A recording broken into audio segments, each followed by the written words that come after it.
Good morning, this is Mr. Lowry, and this is going to be part 2 of Grandma and the Great Gourd. Again, gourd is just a vegetable, like a squash. They come in different sizes, small like a baseball or softball. They can even be really big, like a really large pumpkin. Gourds can be used to make cups, bowls, and other containers, just like we use pumpkins to make jack-o'-lanterns. So remember, we're reading a traditional tale that came from long ago. Long ago, people didn't have Walmart or Aldi or Dollar General to go and buy cups. So gourds was a way that they could use vegetables to make a cup. Small like these, or even large like a large pot to cook in or to just keep things in. The objective today is 3.8D. We will analyze elements of a traditional story by explaining how the setting influences the plot. Remember, the plot is the main events of a story, including the conflict and resolution, like the problem, resolution. Just remember, conflict is problem. Like here we have in Cinderella, her problem was her evil stepsisters that she needed to get away from, and her evil stepmother that treated her like a slave. Her resolution was when the fairy godmother came and used her magic to give her a nice dress and a way to get to the ball, where she found the prince, and she can live happily ever after. Also, conflict problem here might be the giant chasing Jack and Jack and the Beanstalk. The conflict in the Three Little Pigs is the wolf wants to eat the pigs. The resolution, again, is the pig who builds the house out of brick, who can protect him and the other pigs from the wolf. We ended the story last time with the grandma getting through the jungle after tricking the animals into not eating her, telling them that once she comes back she'll be fatter after visiting her daughter, and then they could eat her. So here she was at her daughter's, enjoying herself, eating a lot, getting really fat, and using fertilizer to grow really big vegetables. The really big vegetables are an important part of the plot in this story. But Grandma missed her dogs. She wondered if they had guarded her garden, or if they had let the mice and birds eat everything up. Critter, critter, critter. Finally, she told her daughter, "It's time for me to go home. Kalu and Bulu are waiting for me, and so is my vegetable garden. The only problem is the tiger, the bear, and the fox are waiting, too, and this time I won't be able to trick them with words." There she says what the problem is, what the conflict is. What is the conflict in the story? The conflict of the story really is the setting. That's how the setting influences the plot here, because the jungle is dangerous. How will Grandma make it through the jungle without being eaten by fierce animals? "Don't worry," said the daughter. "We'll come up with a plan." The two of them went into the garden so they could think better, and when they saw the giant gourds, they knew exactly what to do. The daughter picked the biggest gourd and hollowed it out, and Grandma climbed in.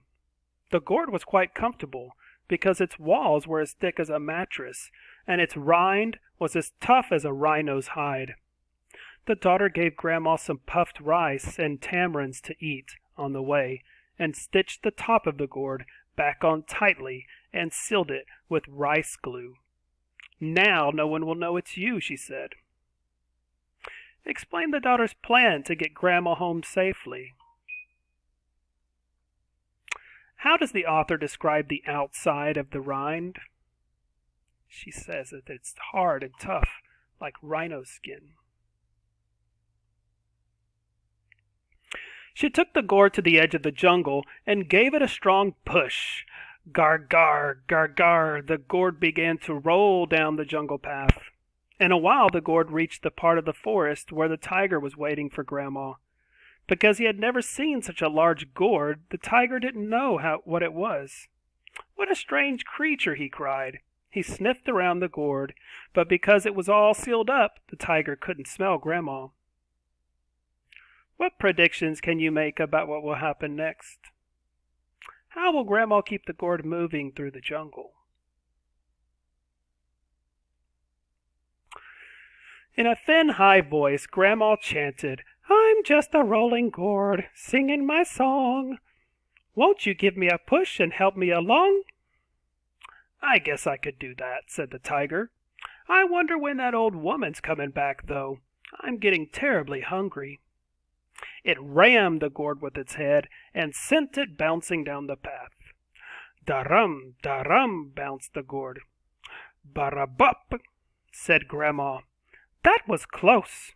It's a good thing that the flesh of this gourd is so soft, or my bones would be shaking like the stones inside a rattle." And she ate some puffed rice and tamarinds. What word is used to describe the inside of the gourd?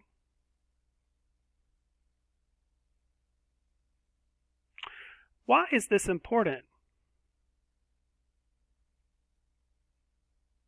In a while the gourd reached the part of the forest where the bear was waiting. He too didn't know what the gourd was. "What a strange creature!" he cried. He sniffed around the gourd, but because of the rice glue he couldn't smell Grandma. Grandma chanted, "I'm just a bouncing gourd, singing my song. Won't you give me a push and help me along?" "I guess I could do that," said the bear. "I wonder when that old woman's coming back, though. I'm getting terribly hungry." He gave the gourd a powerful swipe with his paw and sent it spinning down the path. What does the word swipe mean? What words in the text help you understand what the word swipe means? He swiped it with his paw. "Chapat, chapat," spun the gourd. "Ba-ra-bup," said Grandma. "That was close. It's a good thing the walls of this gourd are so thick and strong, or by now I'd be busy as a dervish." And she ate some more puffed rice and tamarind.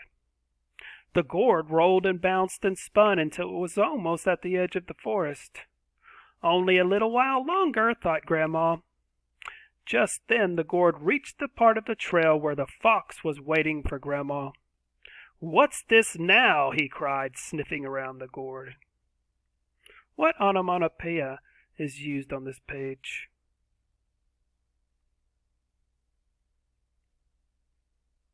Chat-a-pat, chat-a-pat. Grandma chanted, "I'm just a spinning gourd, singing my song. Won't you give me a push and help me along?" But the clever fox said, 101 times I've sneaked into villages to steal chickens, but I've never seen a singing gourd. Something odd is going on here." He grabbed the top of the gourd with his sharp, pointy teeth, and he shook it back and forth until the rice glue cracked and the stitches broke off, and out fell Grandma. Trap-up-trash! What happened to the gourd? What will happen to Grandma now? What words can be used to describe the fox? There's the adjective that the author uses to describe the fox. "Oh, Grandma," grinned the fox, "how nice and plump you look. Whatever were you doing inside a gourd?" "You caught me fair and square," said Grandma. "I guess you deserve to eat me up. But I have a request. Can I sing one last song before you start chewing on me?" "All right," said the fox, drooling a little. "Just don't make it too long." How will Grandma trick the clever fox this time? "I won't," said Grandma, and at the top of her voice she sang, "Calloo-boo-loo, toot-toot-toot. Calloo-boo-loo, come to me do. Calloo-boo-loo, I need you." Back in the village, Calloo-e-boo-loo heard Grandma's voice. They knew she was in danger. Quick as wind, whoosh, whoosh, they flew into the forest, fangs bared, growling horribly. They chased the fox away, scaring him so much that he never came back. Grandma gave her dogs a big hug. "Thank you, boys," she cried. "You saved my life." "Wow, wow," said Kalu and Bulu modestly. "It was nothing." What words are used to describe Grandma's dogs in paragraph 62? What does the word modestly mean in paragraph 65?